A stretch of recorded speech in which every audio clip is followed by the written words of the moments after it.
Hi friends, మేమైతే అప్పలాయగుంటకైతే వచ్చామండి. ఇక్కడ వెలిసి ఉన్నది అభయహస్త ప్రసన్న వెంకటేశ్వర స్వామి వండి. ఇక్కడ స్వామివారు భక్తుల్ని ఇలా ఆశీర్వదించినట్లయితే స్వామివారి హస్తం అయితే పైకైతే ఇలా ఉంటుందంటండి. మేమైతే ఇక్కడికి వచ్చి ఫస్ట్ టైం అయితే రావడం అండి. మేము కానీ రాకుండా ఉంటే టెంపుల్ని మిస్ అయ్యి ఉండేవాళ్ళమి. చాలా చాలా బాగుందండి స్వామివారి టెంపుల్ అయితే.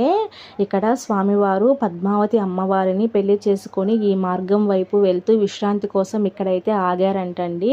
ఆ సమయంలో ఒక ముని అయితే చూసి స్వామివారి పాదాల మీద పడి ఇక్కడే ఉండాలని ప్రార్థిస్తాడు. స్వామివారు చిరునవ్వు నవ్వి భక్తుడు కోరగానే కోరికలు అభయహస్తంతో ఇలా అయితే ఆశీర్వదించి ఇక్కడైతే ఉండిపోతారంటండి.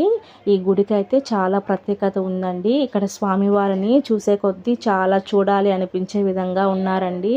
మీకు కూడా వీలైతే మీరైతే వచ్చినట్లయితే ఇక టెంపుల్ని అయితే చూడండి.